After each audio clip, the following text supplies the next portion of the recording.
Well, it's good to see all of you tonight. Appreciate your being here. Uh, Perhaps you haven't taken notice of the quarterly back there that's there. There's a pretty good biography of Daniel Sommer back there. Maybe you don't know who he is or who he was, but this church has a historical sort of connection to him. Back in before Butler University was Butler University, it was Northwestern Christian University, and was run by members of the church.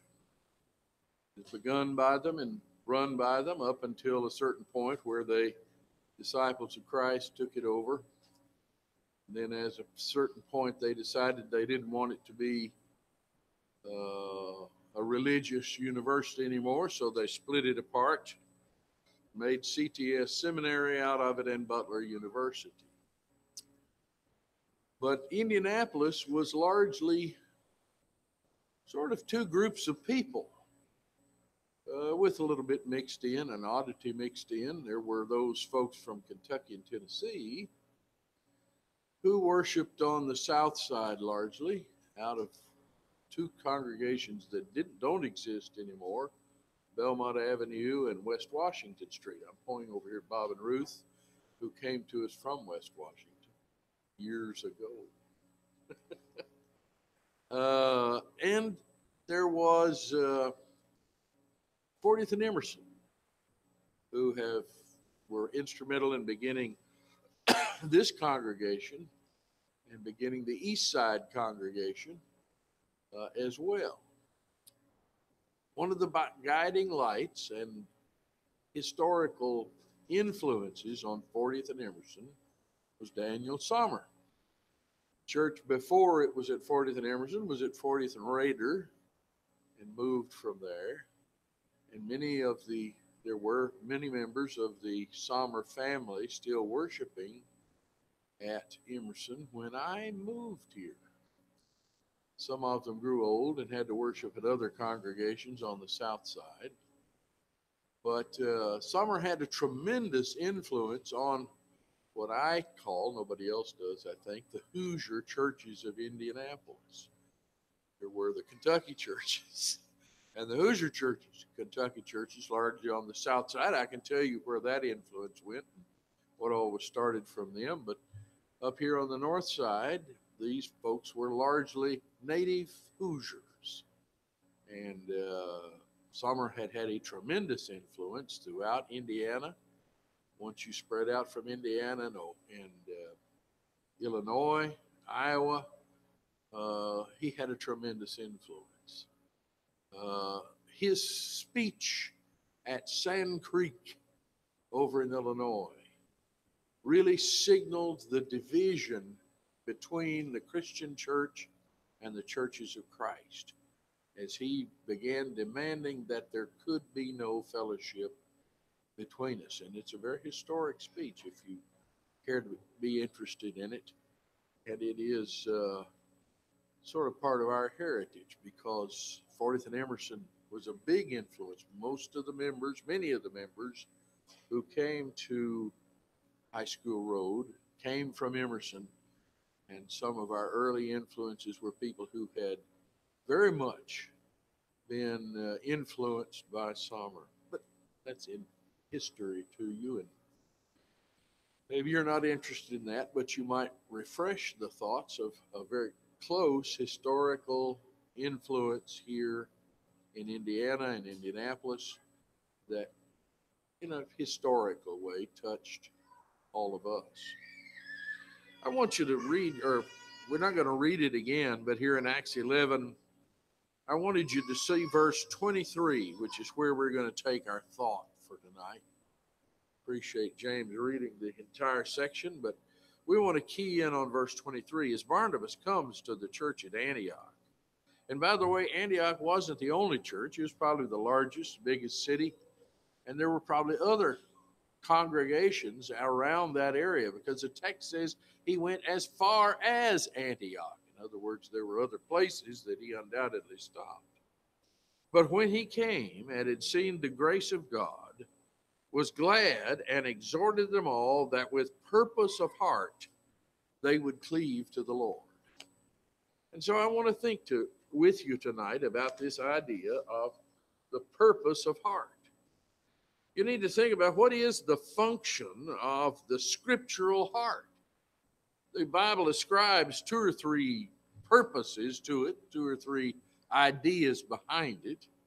First of all, it refers to the intellect of man, our intelligence, if you will, our common sense, our education, and so forth. In several passages, in Matthew 9, verse 1 through 4, he says he entered into a ship, passed over, and came into his own city. And behold, they brought to him a man sick of the palsy, lying on a bed. And Jesus, seeing their faith, said unto the sick of the palsy, Son, be of good cheer, thy sins be forgiven thee. And behold, certain of the scribes said within themselves, This man blasphemeth. And Jesus, knowing their thoughts, said, Wherefore think ye evil in your hearts? So the heart was someplace where thinking went on, and sometimes that thinking was evil. So we need to guard our thoughts in those regards. In chapter 13 and verse 14, he quotes the prophecy of Isaiah. He says, By hearing ye shall hear and shall not understand, and seeing ye shall see and shall not perceive. So the heart was going to hear and see and not perceive. And in Luke 2, verse 51, he went down with them and came to Nazareth, was subject to him. But his mother kept all these sayings about Jesus. She met several people in the temple. She kept them in her heart, her memory. You know, we need to be a little careful with our memories. And in chapter 3, verse 15, as the people were in expectation, and all men mused in their hearts of John. John, to prepare the way of Christ, suddenly he got them thinking. And in their minds, in their thoughts, they were wondering what's happening here. Can something important is happening? What is it? But in addition, the heart is spoken of as the seat of emotion. We all know that, you young men, Raymond, Jason, Jonathan, Ethan, Elena, we'll include you among the young men. Suddenly, you all know about the emotion in the heart, right?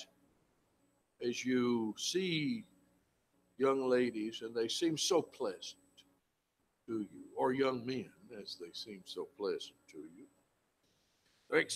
Luke 10:27, he answering said, they asked him what the great commandment was. He said, Thou shalt love the Lord thy God with all thy heart, with all thy soul, and with all thy mind, and thy neighbor, second's like unto it, thy neighbor as thyself. We love with our heart. It's an emotion. In John 14, let not your heart be troubled. We worry. That's an emotion. We worry. You believe in God, believe also in me. And in John 16:6, because I have said these things unto you, sorrow. Jesus had told them, I go away, I'm going, I'm leaving. Sorrow hath filled my heart. And you've seen times when your heart was heavy, the scriptural heart. Worried about Kevin yesterday. I imagine before you got to the hospital, you were scared to death, weren't you, Diana? Absolutely. Sorrow hath filled your heart. Worry, sorrow. And then in chapter 16 again, verse 19 through 22, where he speaks to them. I'm not going to read all of this in great detail. He says, Verily I say unto you that ye shall weep and lament when Christ left. But the world shall rejoice, and ye shall be sorrowful, but your sorrow shall be turned into joy. A woman, when she is in travail, hath sorrow, because her hour is come. But as soon as she is delivered of the child, she remembereth no more the anguish for joy that a man is born into the world. And ye now therefore have sorrow, but I will see you again, and your heart shall rejoice, and your joy no man taketh from you. Emotion. But the third use of the Bible heart is to talk about the purpose, our purpose to determine our course in life, our will. We purpose in our heart, with our heart. It's a determination. And that's what we want to talk about tonight. Purpose, that third one, is oftentimes we got the emotion thing going. It's almost natural. And we like to think we're smart. We like to think we're thinking a thing through. But will is one of the great problems that we have, a determination. You talk to somebody and say, hey, you need to quit smoking. You're killing yourself. It's a bad habit. And beyond that, it's a dangerous habit. Been proven over and over again. Somebody says, oh, yes, I know, bad habit. I'm going to quit. That lasts for about a day, and then you're having the heebie-jeebies, and you got to run out and buy a pack of cigarettes for, what do they cost now? I'm not going to ask you obvious smokers. Then you'd have to confess your problems. But is it $5 a pack? $4? Anybody want to admit what they know? What? Anyway, I'm not going to ask. But the purpose, your determination.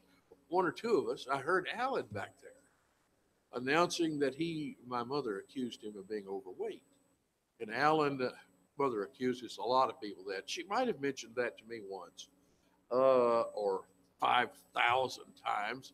But anyway, Alan was telling her that he was not losing weight. His was not a chicken coop. He was losing weight. She said he had lost from his high point, which was 350 pounds. I might be exaggerating. He had lost 15 pounds. And mother says, well, how are you doing that?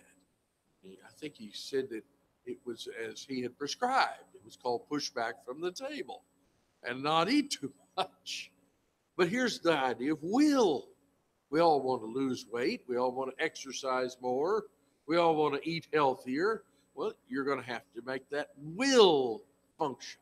Well, the Lord used it, and he wasn't concerned about your weight. He wasn't concerned about your eating healthy. He was concerned about your determination. And there's a good example of this in the Old Testament in Daniel, the first chapter. Here, Daniel, the king spake unto Ashpenaz, the master of his eunuchs. Now, let me see if I can explain. Daniel and any number of others had been taken captive out of Jerusalem, about 50 of them, I believe was the number. And they were taken to Babylon to serve the king and to serve as one of his eunuchs. They had probably been emasculated. You kids don't know what that is. Ask your mom and dad. They'll be glad to explain it to you. Nathaniel was trying to explain it to the high school class and having a great difficulty doing it. But I'm sure your mom and dad are experts at it. And will tell you all about it. So he was one of the eunuchs. But they didn't just emasculate them. They needed some training. They just smelled funny. People from a different culture, they've eaten different and so forth, and they have an odd smell about them. And so, and their skin, you're probably telling your teenagers they got to wash their face and not eat oily things and so forth so that their complexion will be good. He wanted them to have a good place, wanted them to look good. And so he spoke to Ashpenaz, the master of the eunuchs, that he should bring certain of the children of Israel and of the king's seed and of the princes, children in whom there was no blemish, but well-favored and skillful in all wisdom and cunning in knowledge, understanding science, and such as had ability in them to stand in the king's palace. They didn't want a bunch of idiots drooling around the palace. They had enough of those. And whom they might teach the learning and the tongue of the Chaldeans. And the king appointed them a daily provision of the king's meat. Now, it may seem odd to you, but not everybody has meat at every meal. And of the wine which he drank, so nourishing them 3 years, that at the end thereof they might stand before the king. So he fed them well, groomed them, bathed them, and they were already educated. They were teaching them the language. Unto whom, now among these were of the children of Judah, Daniel, Hananiah, Mishael, and Azariah. And unto them the prince of the eunuchs gave names. Unto Daniel the name of Belteshazzar, and to Hananiah, you kids know who it was? You know them by a different name. You know them by their Babylonian names. Unto Hananiah, Shadrach, and to Mishael, Meshach, and to Azariah, Abednego. Haven't you sung about the three Hebrew children cast into the fiery furnace? Shadrach, Meshach, and Abednego. Well, this was their Babylonian names. But Daniel purposed in his heart that he would not defile himself with the portion of the king's meat. Probably a lot of bacon. And the Jews didn't eat bacon. And spare ribs, barbecue ribs, pork roasts, and on and on. And Daniel regarded, he said he would not defile himself with the portion of the king's meat, nor with the wine which he drank. Therefore he requested of the prince of the eunuchs that he might not defile himself. And he let him. And he turned out just as healthy and good looking as the others. But the point I wanted you to see was he purposed in his heart, I'm not going to violate my convictions and what the law says. Even though he's surrounded by it. And there they are at a breakfast table, big old rashers of bacon, and over here at lunch there's big old ribs with barbecue sauce on them. I'm sure there was barbecue sauce.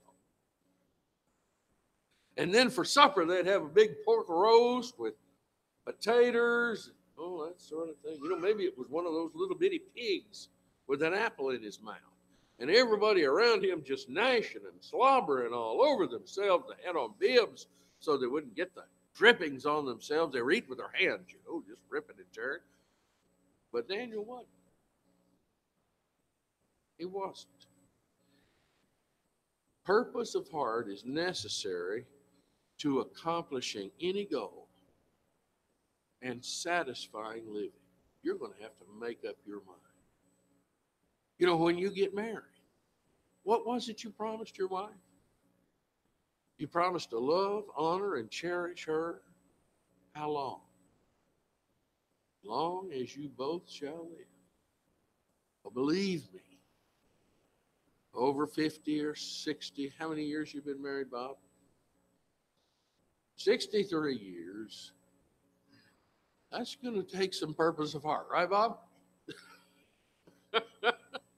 You don't just fall into that. It takes some determination at spots. Are you willing to do that? It's necessary. You're going to have to do it. You're going to have to grow up, as everybody says, put on your big boy pants, and have some purpose of heart, have some determination. If you're going to play baseball, Jonathan, you're going to have to play baseball. You practice tomorrow? It's going to be about 40 degrees, Jonathan. That's cold as kraut, and the field is going to be wet and muddy. And in order to practice baseball, play baseball, you're going to have to be out there. Oh, it's going to be miserable. And I know you two. I saw you playing football, and you had to play in the rain and the ick, and it was cold. It was miserable, wasn't it? You were down there sliding around in the mud and losing. When you're losing, those last 5 minutes are tough. You're going, what am I doing here? We're losing anyway. Let's just get back in the locker room. But you can't. You got to have purpose of heart to accomplish anything. An awful lot of drunkards, lustful men, gamblers fail at that idea of purpose of heart. They can't determine that they're going to live that better life. Galatians 5 and verse 24, it says, they that are Christ's have crucified the flesh with the afflictions and lusts thereof. Now, have you done that? Another thing, look at Paul's life. Let's look at him. In 2 Timothy 3 and verse 10. Thou hast fully known my doctrine, manner of life, purpose, faith, long-suffering, charity, and patience, persecutions, afflictions, which came into be at Antioch, at Iconium, at Lystra, and what persecutions I endured, but out of them all the Lord delivered me. Yea, and all that will live godly in Christ Jesus shall suffer persecution. Have you been paying attention to what's going on in Nigeria?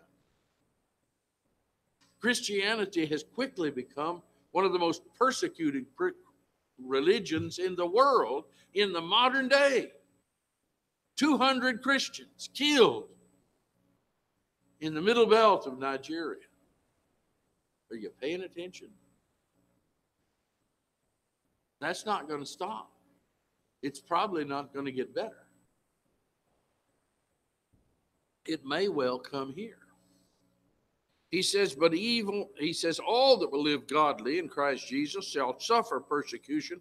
Evil men and seducers shall wax worse and worse, deceiving and being deceived. But continue thou in the things which thou hast learned and hast been assured of, knowing of whom thou hast learned them. He says he had patience, he had purpose, and he wants us to have the same thing. A determination. We're going to do this. We're not going to quit halfway. Notice up in here where he says, my manner of life, my faith, my long suffering, my love, my patience, all of those are heart functions. All of those. And one of them he included with it was the heart. That's why he endured. That's why he was able, the guy was beaten. The guy was stoned. He was put in prison. How did he manage that? All he had to do was say, well, forget that. Let's go back to being a Jew, just a Jew, and we'll be all right. And he would have been. In the world's senses, how did he manage to keep going?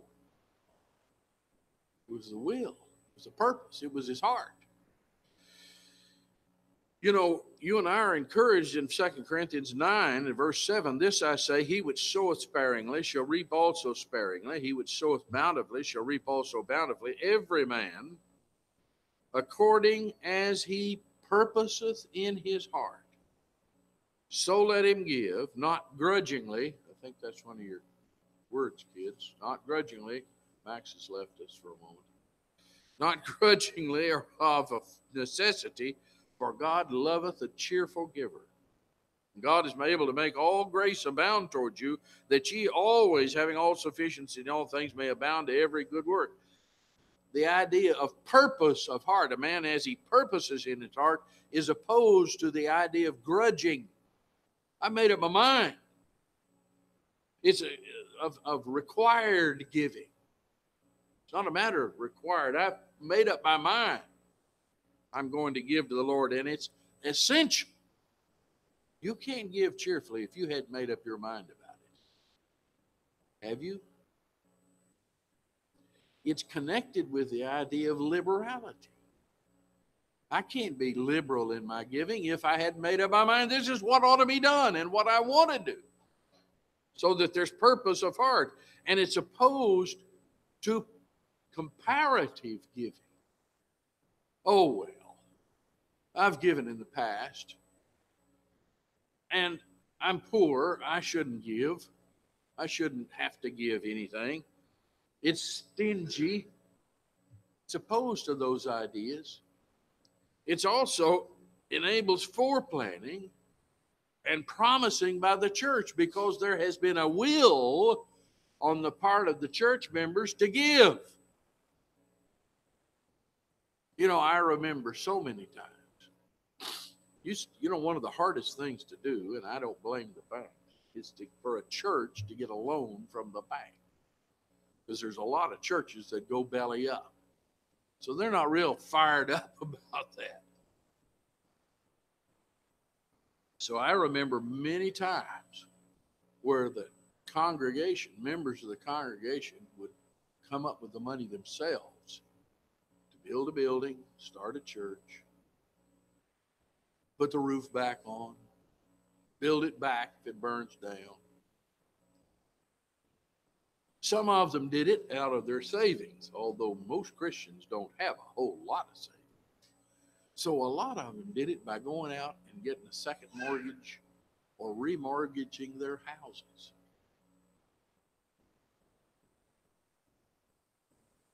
What is that? That's purposing. The church is going to grow. The leaders of the church are going to be able to plan ahead. You know, we're supporting Brother Pong back there. We're supporting the man who was mentioned this morning, Brother Jorge Gonzalez in Belize. We've committed to support those fellows at least for a year.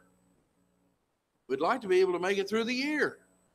The thing that makes that possible is a will to give, purposing in our heart by our members.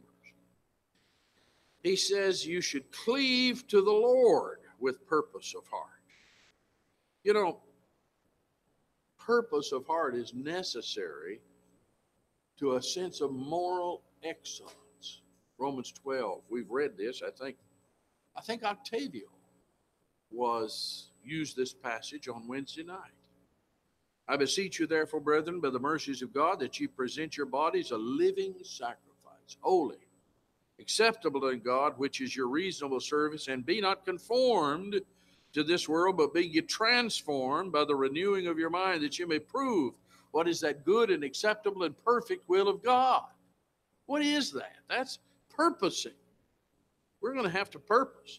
It's necessary to a sense of integrity. You know, on Wednesday evening, we've been studying in James, first and second chapter so far. And one of the points there we've been making is the Lord hates a double-minded man. Man who can't make up his mind. Well, what's his problem? No purpose of heart. James 1:26, if any man among you seem to be religious, and bridleth not his tongue, but deceiveth his own heart, this man's religion is vain. What's that? What's the problem? What's the problem? Well, he thinks he's a Christian. He believes in the Lord, but he's wishy-washy. He's going back and forth, hot and cold. That man's religion is a vain religion. He has not purposed in his heart anything. And it's necessary to a lively church. It doesn't have to be a big church. But it's necessary that the members of the church are determined to make a church out of it. You know, so many times. And by the way, that's been true in the history. I've seen a lot of the history of High School Road. There's a lot of people that have maybe a dedication to the Lord, but they don't really have a determination about this congregation. I used to keep records up until about 30 years ago. Then I decided that was vanity. But this congregation has, at that time, had over 1,000 members. Drifted in, worshiped here for a while, drifted off. Oh, you know, it was hard to build a church and maintain any continuity with that kind of fluidity on the part of the members. I'm not blaming it all on them. Some of it is perhaps the neighborhood about here and other things. A lot of starter homes here. So folks would start their families and move off. Not going to fuss at them too much. But in 1 Corinthians 15, thanks be to God which giveth us the victory through our Lord Jesus Christ. Therefore, my beloved brethren, be ye steadfast, unmovable, always abounding in the work of the Lord. For as much as you know that your labor is not in vain. Congregation needs steadfast people. I've said before, you know, there's a lot of people who make good attenders. But to build a church, some of you are going to move away and you're going to move out to somewhere where there isn't a congregation. Have you got the courage? Are you the kind of person who's steadfast and unmovable, who has the courage to build a church, to start one? Put that ad in the paper and look for other Christians and start meeting with 2 or 3 people, inviting your neighbors and friends. That's purpose of heart. That's a determination. The Israelites were told by the Egyptians to build bricks without straw. It's pretty hard. It's just mud caked up. It's pretty hard to build a church without straw. It can be done, but it's a harder job. The sort of people who do that are just like those Israelites who could build cities for the Egyptians. Bricks without straw. Finally, the Bible, these are just some of the things the Lord tells us to do from the heart. He tells us, and we read this morning, so I'm not going to belabor it, but God be thanked that ye were the servants of sin, but ye have obeyed from the heart that form of doctrine. You didn't just obey because my friend was, or because my family expects it of me, but you've obeyed from the heart that form of doctrine which was delivered to you. It involves our understanding. We need to understand it. We're not going to run around and grab a bunch of babies and plunk them in the baptistry, because it requires an understanding to be pleasing to God. He says, be not unwise, but understanding what the will of the Lord is. You're going to have to know what it is. You're going to have some purpose of heart that'll study. Oh, children, young people, I don't want to see situations in your Bible classes where you all sit around like a bunch of dummies. Excuse me, ignorant people. Can I think of a better synonym? Dummies. There's a whole series of books for you. But have you taken the time to understand what God's will is? To know what's in the Bible, to study what it's about? Are you unwise, or you're willing to understand it? And you need to believe. Romans 10, if thou shalt confess with thy mouth the Lord Jesus, and shall believe in thine heart that God hath raised him from the dead. You know, James, where we're about to study Wednesday, says the devils believe. But do you think that their conviction is the sort of conviction this passage is talking about? It says, you believe in your heart that God hath raised him from the dead, thou shalt be saved. For with the heart man believeth unto righteousness, and with the mouth confession is made to salvation. You're going to have to love good things and good people. Oh, there's a lot of entertainments. There's a lot of other directions to go.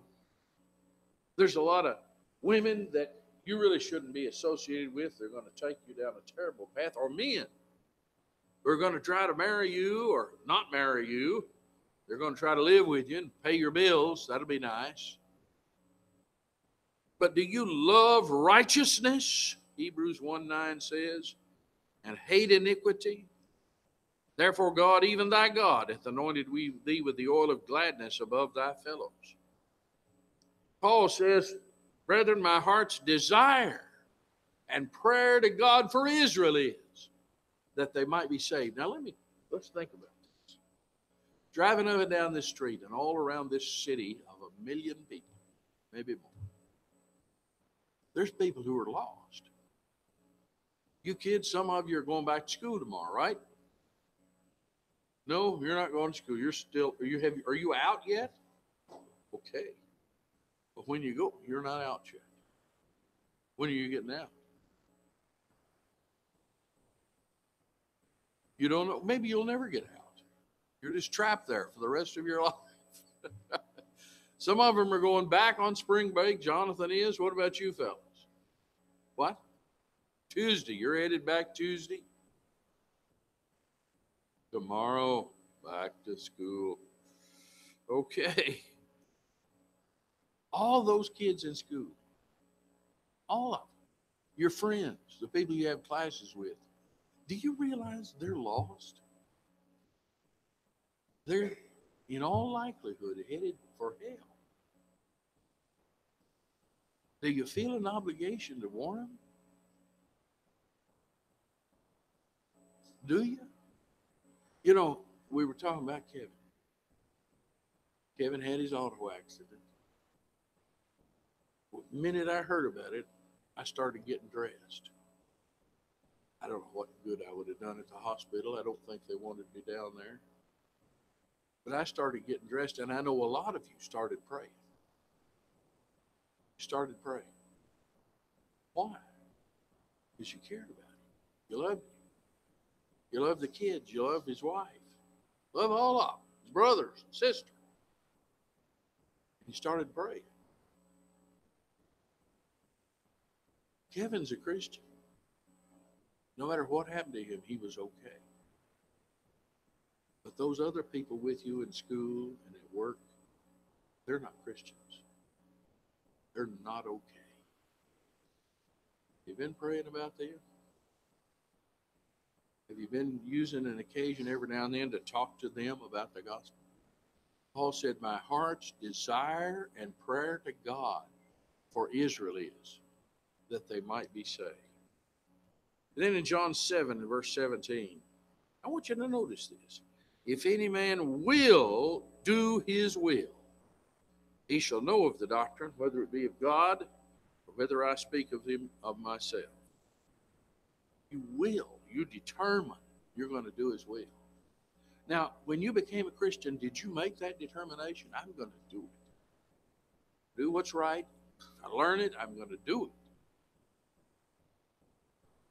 Were you one of those wishy-washy people where the Lord said, my soul shall have no pleasure in it?